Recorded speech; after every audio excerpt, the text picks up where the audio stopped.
Praise the Lord. ഒന്ന് രാജാക്കന്മാരുടെ പുസ്തകം 20-ാം അധ്യായം 1 മുതൽ 43 വരെയുള്ള തിരുവചനങ്ങൾ. അരാം രാജാവായ ബെൻഹദദ് തന്റെ സൈന്യത്തെ ഒക്കെയും ഒന്നിച്ചുകൂട്ടി. അവനോടുകൂടി 32 രാജാക്കന്മാരും കുതിരകളും രഥങ്ങളും ഉണ്ടായിരുന്നു. അവൻ പുറപ്പെട്ടു വന്ന് ശമരിയെ നിരോധിച്ച് അതിന്റെ നേരെ യുദ്ധം ചെയ്തു.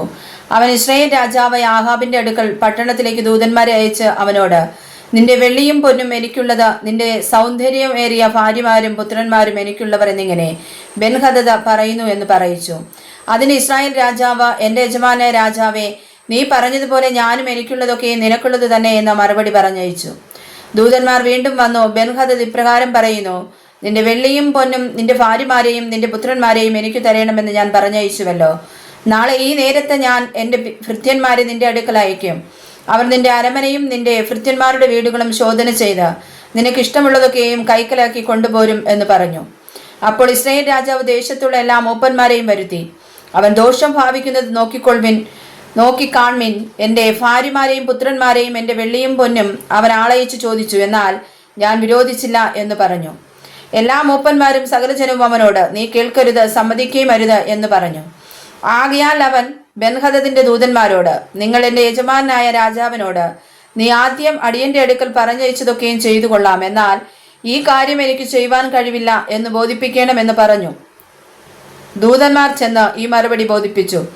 ബെൻഹദദ് അവന്റെ അടുക്കൽ ആളയച്ചു, എന്നോട് കൂടെയുള്ള എല്ലാ പടജനത്തിനും കൈക്ക് ഓരോ പിടി വാരുവാൻ ശമരിയിലെ പൊടി മതിയാകുമെങ്കിൽ ദേവന്മാർ എന്നോട് തക്കവണ്ണവും അധികവും ചെയ്യട്ടെ എന്ന് പറയിച്ചു. അതിന് ഇസ്രായേൽ രാജാവ്, വാൾ അരക്കി കെട്ടുന്നവൻ അഴിച്ചു കളയുന്നവനെ പോലെ വമ്പു പറയരുത് എന്ന് അവനോട് പറവിനെന്ന് ഉത്തരം പറഞ്ഞു. എന്നാൽ അവനും രാജാക്കന്മാരും മണിപന്തലിൽ കുടിച്ചുകൊണ്ടിരിക്കുമ്പോൾ ഈ വാക്കു കേട്ടിട്ട് തന്റെ ഭൃത്യന്മാരോട് ഒരുങ്ങിക്കൊള്ളുവെന്ന് കൽപ്പിച്ചു. അങ്ങനെ അവർ പട്ടണത്തിന് നേരെ യുദ്ധത്തിനൊരുങ്ങി. എന്നാൽ ഒരു പ്രവാചകൻ ഇസ്രായേൽ രാജാവായ ആഹാബിന്റെ അടുക്കൽ വന്നു, യഹോവ ഇപ്രകാരം അരുളി ചെയ്യുന്നു, ഈ മഹാസംഘത്തെ ഒക്കെയും നീ കണ്ടുവോ? ഞാൻ ഇന്നതിനെ നിന്റെ കയ്യിലേൽപ്പിക്കും. ഞാൻ യഹോവയെന്ന് നീ അറിയുമെന്ന് പറഞ്ഞു. ആരെ കൊണ്ട് എന്ന് ആഹാബ് ചോദിച്ചതിന് അവൻ, ദേശാധിപതികളുടെ ബാല്യക്കാരെ കൊണ്ട് എന്ന് യഹോവ അരുളി ചെയ്യുന്നു എന്ന് പറഞ്ഞു. ആർ പട തുടങ്ങണമെന്ന് ചോദിച്ചതിന്, നീ തന്നെ എന്ന് അവൻ ഉത്തരം പറഞ്ഞു. അവൻ ദേശാധിപതികളുടെ ബാല്യക്കാരെ എണ്ണി നോക്കി. അവർ 232 പേരായിരുന്നു. അവരുടെ ശേഷം അവൻ ഇസ്രായേൽ മക്കളുടെ പടജനത്തെയൊക്കെയും എണ്ണി 7000 പേരെന്ന് കണ്ടു. അവർ ഉച്ചസമയത്ത് പുറപ്പെട്ടു. എന്നാൽ ബെൻഹദദ് തനിക്ക് തുണയായിരുന്നു 32 രാജാക്കന്മാരോടുകൂടെ മണിപ്പന്തലിൽ കുടിച്ചു മത്തനായിരുന്നു. ദേശാധിപതികളുടെ ബാല്യക്കാർ ആദ്യം പുറപ്പെട്ടു. ബെൻഹദദ് ആളയച്ച് അന്വേഷിച്ചാറെ ശമരിയിൽ നിന്ന് ആളുകൾ വരുന്നുണ്ടെന്ന് അറിവ് കിട്ടി. അപ്പോൾ അവർ സമാധാനത്തിന് വരുന്നെങ്കിലും അവരെ ജീവനോട് പിടിപ്പിൻ, അവർ യുദ്ധത്തിന് വരുന്നെങ്കിലും അവരെ ജീവനോട് പിടിപ്പിൻ എന്ന് കൽപ്പിച്ചു. പട്ടണത്തിൽ നിന്ന് പുറപ്പെട്ടു വന്നതോ ദേശാധിപതികളുടെ ബാല്യക്കാരും അവരെ തുടർന്നു പോന്ന സൈന്യവുമായിരുന്നു. അവർ ഓരോരുത്തരും താന്താന് നേരെ വരുന്നവനെ കൊന്നു. അരാമ്യർ ഓടിപ്പോയി.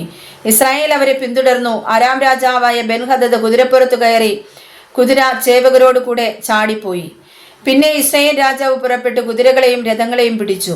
അരാമ്യരെ കഠിനമായി തോൽപ്പിച്ചു കളഞ്ഞു. അതിനുശേഷം ആ പ്രവാചകൻ ഇസ്രായേൽ രാജാവിന്റെ അടുക്കൽ ചെന്ന് അവനോട് ധൈര്യപ്പെട്ട് ചെന്ന്, നീ ചെയ്യുന്നത് കരുതിക്കൊള്ളുക, ഇനിയത്തെ ആണ്ടിൽ അരാം രാജാവ് നിന്റെ നേരെ പുറപ്പെട്ടു വരും എന്ന് പറഞ്ഞു.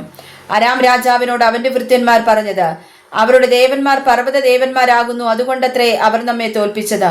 സമഭൂമിയിൽ വെച്ച് അവരോട് യുദ്ധം ചെയ്താൽ നാം അവരെ തോൽപ്പിക്കും. അതുകൊണ്ട് നീ ഒരു കാര്യം ചെയ്യണം, ആ രാജാക്കന്മാരെ അവനവന്റെ സ്ഥാനത്തു നിന്ന് മാറ്റി അവർക്ക് പകരം ദേശാധിപതിമാരെ നിയമിക്കണം. പിന്നെ നിനക്ക് നഷ്ടമായി പോയ സൈന്യത്തിന് സമമായ ഒരു സൈന്യത്തെയും കുതിരപ്പടയ്ക്ക് സമമായ കുതിരപ്പടയെയും രഥങ്ങൾക്ക് സമമായ രഥങ്ങളെയും ഒരുക്കിക്കൊള്ളുക.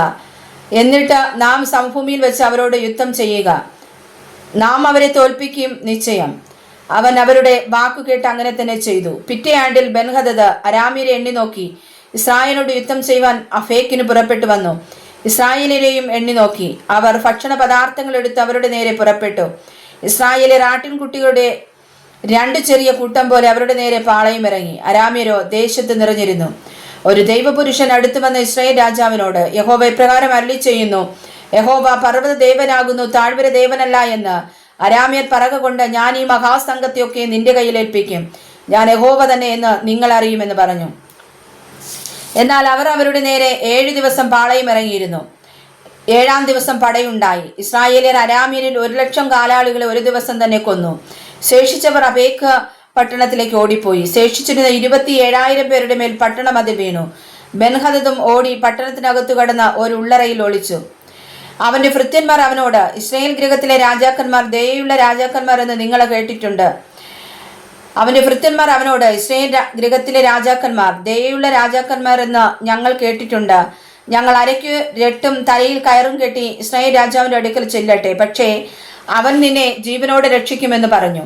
അങ്ങനെ അവർ അരയ്ക്ക് രട്ടും തലയിൽ കയറും കെട്ടി ഇസ്രായേൽ രാജാവിന്റെ അടുക്കൽ ചെന്ന്, എന്റെ ജീവനെ രക്ഷിക്കണമേ എന്ന് നിന്റെ ദാസനായ ബെൻഹദദ് അപേക്ഷിക്കുന്നു എന്ന് പറഞ്ഞു.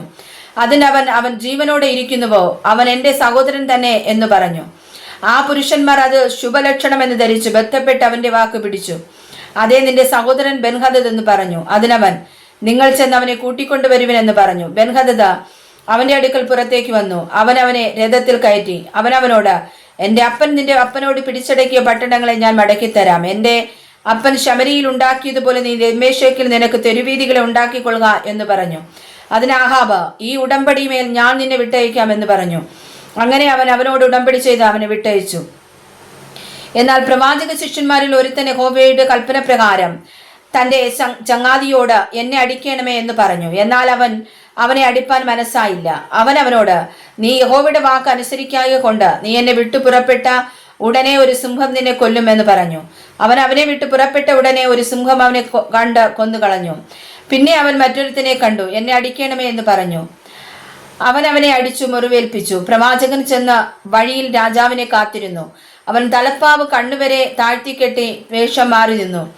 രാജാവ് കടന്നു പോകുമ്പോൾ അവൻ രാജാവിനോട് വിളിച്ചു പറഞ്ഞത്, അടിയൻ പടയുടെ നടുവിൽ ചെന്നിരുന്നു. അപ്പോൾ ഇതാ ഒരുത്തൻ തിരിഞ്ഞ് എന്റെ അടുക്കൽ ഒരാളെ കൊണ്ടുവന്നു. ഇവനെ സൂക്ഷിക്കണം. ഇവനെ കാണാതെ പോയാൽ നിന്റെ ജീവൻ അവന്റെ ജീവന് പകരം ഇരിക്കും, അല്ലെങ്കിൽ നീ ഒരു താലന്ത് വെള്ളി തൂക്കിത്തരേണ്ടി വരും എന്ന് പറഞ്ഞു. എന്നാൽ അടിയൻ അങ്ങുമിങ്ങും ബദ്ധപ്പാടായിരിക്കുമ്പോൾ അവനെ കാണാതെ പോയി. അതിന് ഇസ്രായേൽ രാജാവ് അവനോട്, നിന്റെ വിധി അങ്ങനെ തന്നെ ആയിരിക്കട്ടെ, നീ തന്നെ തീർച്ചയാക്കിയല്ലോ എന്ന് പറഞ്ഞു. തൽക്ഷണം അവൻ കണ്ണിന്മേൽ നിന്ന് തലപ്പാവ് നീക്കി. അപ്പോൾ അവൻ ഒരു പ്രവാചകനെന്ന് ഇസ്രായേൽ രാജാവ് അറിഞ്ഞു.